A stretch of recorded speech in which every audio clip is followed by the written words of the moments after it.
Meu caro Ricardo Almeida, vamos lá. Primeiro eu vou colocar um ponto aqui sobre isso.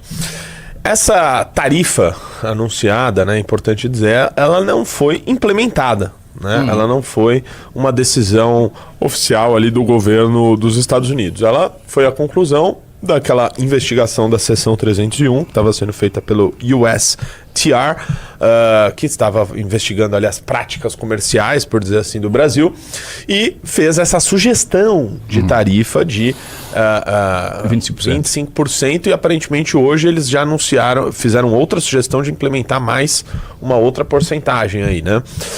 Ou seja, isso estava, vamos dizer, prestes a acontecer. Então, da mesma forma que aquela questão da facção criminosa ter se tornado organização terrorista, obviamente não teve nenhuma interferência da família Bolsonaro e seus Paulos Figueireders, né, que são seus assessores internacionais, como essa também não teve, né? Tudo isso foi caminhando por decisões tomadas unilateralmente pelo governo Trump, baseado naquilo que o Trump entende como America First. Olhasse para ele, Trump First. Uma pergunta sincera, realmente sincera. Você não acha que a calibragem dos prazos disso aí tem a ver, sim, com intencionalidades políticas? Você não me deixou molhar o bico. Por favor. E aí, meu caro Ricardo, esse é o segundo ponto que eu ia tratar. O timing, né, de tudo isso. Porque veja só. Quando o Trump anuncia isso, é óbvio que ele está, de alguma forma, fortalecendo o Lula, porque o Lula volta com aquele discurso da soberania que fez ele crescer nas pesquisas à época que Eduardo Bolsonaro, enfim, chegou a comemorar sanções e tudo mais. Porém, veja só, como agora se trata de uma sugestão, o Trump pode jogar isso para o período eleitoral para ele tomar essa decisão oficial. E aí, haver o seu nível de estar compactuando, né, com a eleição do Flávio Bolsonaro, e me parece que vai ter essa, de fato, intervenção americana em favor dos interesses do Trump, de ter um aliado dele aqui, ele pode simplesmente chegar às vésperas da eleição e dizer, olha, essa tarifa aqui ela vai ser implementada se o Lula ganhar. Se o Flávio Bolsonaro, eu posso trilhar um outro caminho de resolver essas tensões que hoje eu não vejo no governo Lula. Isso seria vamos dizer, um afago forte eleitoral, e uma maneira do Trump fortalecer o Flávio durante a eleição. Estou dizendo que isso é provável de acontecer? Não necessariamente, mas há uma possibilidade. Né? Há uma possibilidade dele tentar jogar isso. Então, eu não fico, vamos dizer, eu não olho para essa questão com ares de otimismo ou de alguma previsibilidade, né? Porque tudo que vem do Trump é absolutamente imprevisível. Então, vamos ver como é que isso vai caminhar aí para os próximos tempos, porque eu vejo que essa é uma discussão também que novamente polariza entre Lula e Flávio. Então, essa discussão, vamos dizer, não me agrada. E segundo que a decisão essa sugestão que foi feita sobre as tarifas, ela é totalmente patética. Totalmente patética. Você vai ver a lista dos motivos que eles colocaram ali, são todos motivos que não fazem nenhum sentido. Eu não vi essa lista. Em sua maioria. Pesquisa pra gente, minha querida operadora Ocluda, nota do governo americano sobre as tarifas, e pega lá os pontos que eles listam como necessários, eles citam esses motivos para terem feito as tarifas, tá? Mas alguns dos motivos que eles dizem lá: desmatamento. Desmatamento é muito bom. Desmatamento? Você tá de brincadeira? Não, e vindo do governo Trump, desmatamento é muito exatamente, bom. Você tá de brincadeira. Primeiro, Trump está incomodado com isso. Os Estados Unidos não é a Suécia. Está incomodado com isso. Calma aí, né? Terceiro, Renato está dizendo que não há desmatamento. Não, imbecil, né?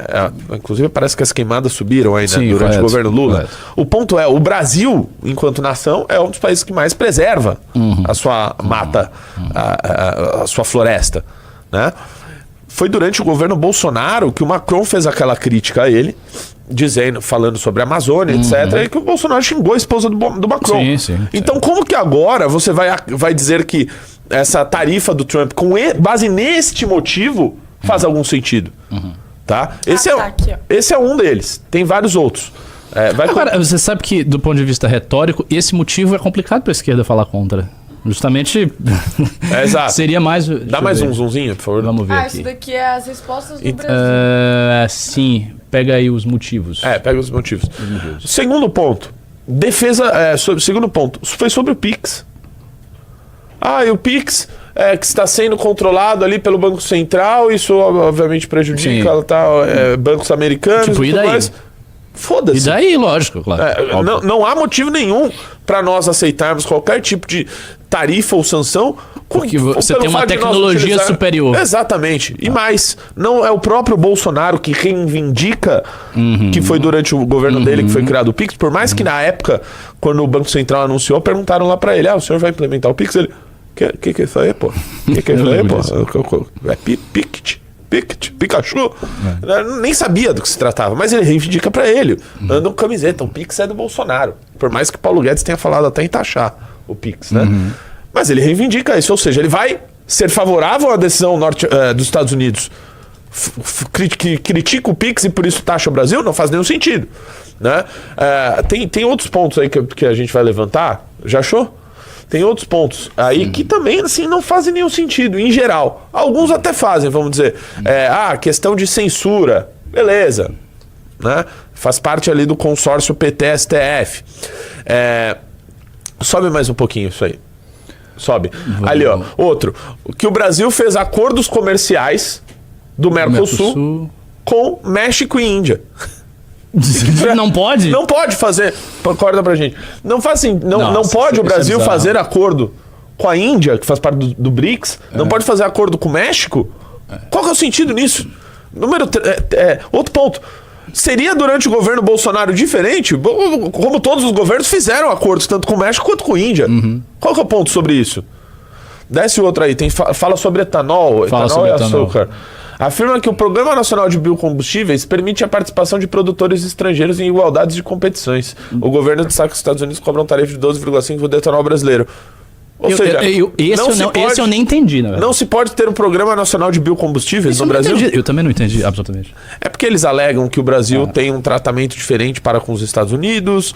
É aquela discussão que entra ali, questões que o governo americano afirma uma coisa, os países em geral costumam afirmar outra. Mas vamos dizer, se está ainda no âmbito comercial, com essa vou até ser legal, se está ainda no âmbito comercial, os Estados Unidos têm uma reivindicação para isso, beleza, se discute ali no âmbito no âmbito de comércio, tá? Agora, todos os outros pontos, aí citaram uma lá de combate à corrupção, né? Que o Brasil não combate a corrupção porque o Toffoli deu uma decisão em 2023, eu até concordo com isso, que o Brasil não combate como deveria, uma decisão em 2023 lá que anulou atos da Odebrecht. Beleza, mas é essa a real preocupação? É essa? Ou os Estados Unidos está fazendo uma pressão para o Brasil porque aqui a gente tem algo que os interessa? É óbvio. Como, por exemplo, que é o caso das terras raras. Ou está fazendo isso para depois oferecer uma vitória ou um horizonte de vitória para o candidato aliado ao governo de Donald Trump? E eu acho... Eu comentei isso numa live que eu fiz. A situação de Trump internamente nos Estados Unidos não está boa. Não está boa. É preciso colocar isso no devido contexto. O Trump que começa o mandato dele com muita força, com muito poder, com toda a base conservadora e naquele landslide gigantesco. Neste momento ele não está. É um governo que está em crise. Vem uma eleição legislativa aí pela frente que é logo. Eu acho que é novembro que vai acontecer. E é interessante a data, porque ela é posterior à eleição brasileira, né? Então, é uma eleição legislativa posterior à eleição do Brasil. O Trump perdeu apoio na base dos republicanos, porque a inflação está alta nos Estados Unidos, índice de preço está alto nos Estados Unidos, você tem problemas econômicos mesmo, muitos deles decorrentes da guerra do Irã, que aí você vai concordar comigo que foi um erro. Foi um erro, né? Você como internacional, vá, se comprometa aqui. Foi um erro, Renatão, foi um erro. Para os Estados Unidos, essa guerra foi um erro. Os Estados Unidos entraram achando que iam ter um resultado muito mais fácil, muito mais simples, que ia fazer mais ou menos a mesma coisa que eles fizeram na Venezuela. Não, era essa ideia, que ia ser resolvido de forma... lógico que era. Que ia ser resolvido de forma rápida. Tinha alguns objetivos ali, de destruir o armamento nuclear ali que estava sendo produzido pelo Irã. Às vezes eles já fizeram antes. Conseguiu causar grandes danos e desacelerar o processo de enriquecimento de urânio no Irã, né? Conseguiu eliminaram uma grande parte de seus líderes. Correto. Tanto que teve até o Ayatollah ali, mudou, né? Mas entrou num atoleiro que eles não conseguem sair com facilidade. O Irã tomou o Estreito de Hormuz. A base de opinião, isso eu vi, a base de opinião dos republicanos começou a se dividir. Então era uma base que estava assim, muito unificada, ela estava assim, profundamente congruente ali com o Trump. E ela começou a se dividir, porque foi uma guerra que ele prometeu que ele não ia entrar. Então assim objetivamente, houve consequências negativas para a imagem pública do Trump. E ele precisa reverter essas consequências. E o que eu acho... Bom, a gente está falando dos Estados Unidos. Os Estados Unidos é, de fato, uma potência gigantesca e tal. Então, eles conseguem, com vitórias internacionais, reverter situações domésticas. Para os Estados Unidos ter um aliado... Pensa o seguinte, imagina ter um aliado como o Brasil, que prometa uma parceria em terras raras que basicamente resolva o grande gargalo dos Estados Unidos, que é o fato da China ser a maior possessora, né, a maior possuidora de terras raras e hoje ser responsável por 90% do processamento das terras raras do mundo. Aí os Estados Unidos conseguem uma parceria com o Brasil única em que ele vai pegar aí boa parte dos minérios brasileiros e vai fazer o refino e o processamento. Porque, veja, a gente tem um capítulo no Livro Amarelo sobre terras raras que está muito refinado e que é a base das... Né? Exatamente. É a base das entrevistas que o Renan tem dado nesse assunto. O Renan foi para o Sacani, por exemplo, e falou de terras raras, ele estava refletindo ali o que está no Livro Amarelo. E qual é a ideia? A ideia é que a gente crie tecnologia suficiente para cumprir a cadeia produtiva inteira, e a cadeia produtiva vai desde a extração dos elementos até o refino, processamento e a criação de ímãs, baterias e tudo mais, ou seja, a tecnologia final com esses elementos, a gente consiga dominar tudo isso e, portanto, a gente possa ter o controle sobre a cadeia produtiva aqui. E isso não exclui parcerias eventuais com os Estados Unidos. Parcerias com a Austrália, que tem também várias empresas aí, com o Canadá, que tem empresas de processamento de refino das terras raras, inclusive algumas que estão atuando no Brasil. Então a gente não exclui nenhuma dessas parcerias. O ponto é ter para o Brasil o controle da cadeia produtiva. O que eu acho que o Trump quer obter do bolsonarismo? Ele quer obter do bolsonarismo o controle da cadeia produtiva que seria do Brasil. É isso. E esse é o tema. Então, para ele que vai ter uma eleição em novembro, ter um aliado que prometa uma coisa dessas e que isso saia como notícia internacional é maravilhoso. Imagina o impacto disso, por exemplo, na política externa da China. A China já utilizou em momentos anteriores, o Renato vai saber falar disso muito melhor do que eu, essa questão das terras raras como instrumento de pressão contra os Estados Unidos. Então, quando estava lá o acirramento da guerra comercial, eles cortaram o fluxo. E aí você ter uma parceria dessa com o Brasil, você resolve esse problema. Então, assim, acaba sendo um ganha-ganha. Mas isso não vai acontecer porque Flávio Bolsonaro não será presidente do Brasil. E é isso, pessoal.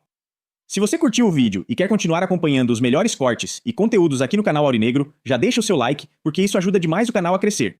E claro, se inscreve no canal Aurinegro e ativa o sininho para não perder nenhum vídeo novo. Tamo junto e até o próximo vídeo.